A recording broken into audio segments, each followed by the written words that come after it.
ফের নিম্ন আদালতে জামিনের আবেদন কৌস্তুভ রায়ের। 10ই মের মধ্যে ইডিকে আবেদনের প্রেক্ষিতে হলফনামা দিতে হবে, তারপরই আদালত জামিনের আবেদনের শুনানির দিন ধার্য করবে।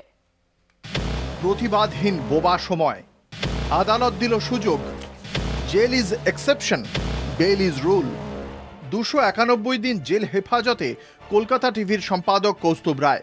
নগর দায়রা আদালতে সিবিআই স্পেশাল কোর্টের বিচারকের কাছে জামিনের আবেদন কৌস্তুভ রায়। প্রতিবাদহীন বোবা এই সময়ে কিছু কথা বলার পরিসর এই আদালত আমায় দিয়েছে, তাই আমি কৃতজ্ঞ।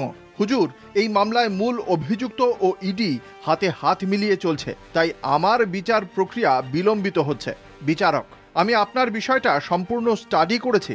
আপনার যুক্তিগুলি বিচার প্রক্রিয়া চলাকালীন প্রাধান্য পাবে। কৌস্তুভ রায়। ইডি সবসময় তাদের পক্ষে বিজয় মদনলাল চৌধুরী মামলার অংশবিশেষ আদালতের সামনে তুলে ধরে, কিন্তু ওই মামলায় ইডির বিপক্ষে এবং অভিযুক্তের পক্ষেও যে বিশেষ বিশেষ কারণগুলি উল্লেখ রয়েছে, সেগুলি এদের আইনজীবীরা কখনোই আদালতের সামনে পেশ করেন না। পাবলিক মানি লন্ডারিং অ্যাক্ট অনুযায়ী কাউকে গ্রেপ্তার করতে হলে 19(1) অনুযায়ী উপযুক্ত নথি দিয়ে স্যাটিসফাই হতে হবে। এই নথিগুলির সপক্ষে উপযুক্ত যুক্তি দিয়ে তবে গ্রেপ্তার করতে পারবে ইডি, কিন্তু আমার গ্রেপ্তারের ক্ষেত্রে ইডি 19(1) ধারাকে লঙ্ঘন করেছে।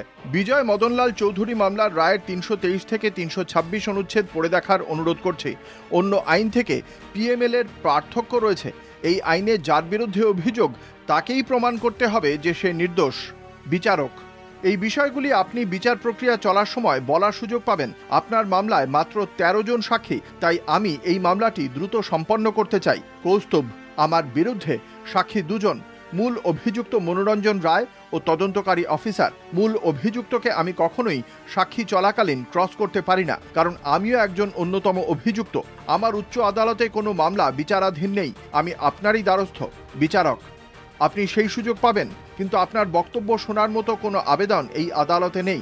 যদি আপনি জামিনের আবেদন করেন, আদালত ভেবে দেখবে। ইডি আইনজীবীকে, বিচারক, আপনি ভিন্ন মামলার রায়ের উল্লেখ করছেন, কিন্তু আমায় কোথাও কি দেখাতে পারবেন jail is rule, bail is exception? বেশ কয়েকটি মামলার উল্লেখ করা সত্ত্বেও বিচারকের এই প্রশ্নের কোনো উত্তর দিতে পারলেন না ইডির আইনজীবী। কৌস্তুভ রায়ের আইনজীবী মৃত্যুঞ্জয় চ্যাটার্জি আদালতে এ প্রসঙ্গে বলেন, ইডির ভিন্ন মামলার রূপ ভিন্ন, তাই একটি মামলার সঙ্গে অপর মামলার সাদৃশ্য খুঁজলে হবে না। কৌস্তুভ রায়, হুজুর, আমার অবিলম্বে অফিসে যাওয়া প্রয়োজন, কারণ নির্বাচন চলছে। এই অবস্থায় সঠিকভাবে চ্যানেল পরিচালনা না করতে পারলে কলকাতা টিভি পিছিয়ে পড়বে, বন্ধের মুখে এগিয়ে যাবে, তাই অফিস যাওয়াটা জরুরি। এছাড়াও অন্যান্য কেন্দ্রীয় সংস্থার পাঠানো নোটিশের উপযুক্ত জবাব না দিতে পারলে প্রতিষ্ঠানের ক্ষেত্রে প্রতিবন্ধকতার সৃষ্টি হবে। ভাস্কর বন্দ্যোপাধ্যায়, ইডির আইনজীবী। তদন্তকারী অফিসারের বক্তব্য অনুযায়ী চ্যানেল এখনও চলছে। বিচারক, আপনি কি বলতে চাইছেন? চ্যানেল বন্ধ হলে তারপর আবেদন করতে হবে? বিচারকের অনুমোদন সাপেক্ষে এদিনই আদালতে জামিনের আবেদন করেন কৌস্তুভ রায়। 10ই মে মামলার পরবর্তী শুনানি। প্রতিবাদহীন বোবার সময় কিছু কথা বলার পরিসর আদালত দিচ্ছে আমাকে, তাতে আমি কৃতজ্ঞ। কলকাতা টিভি।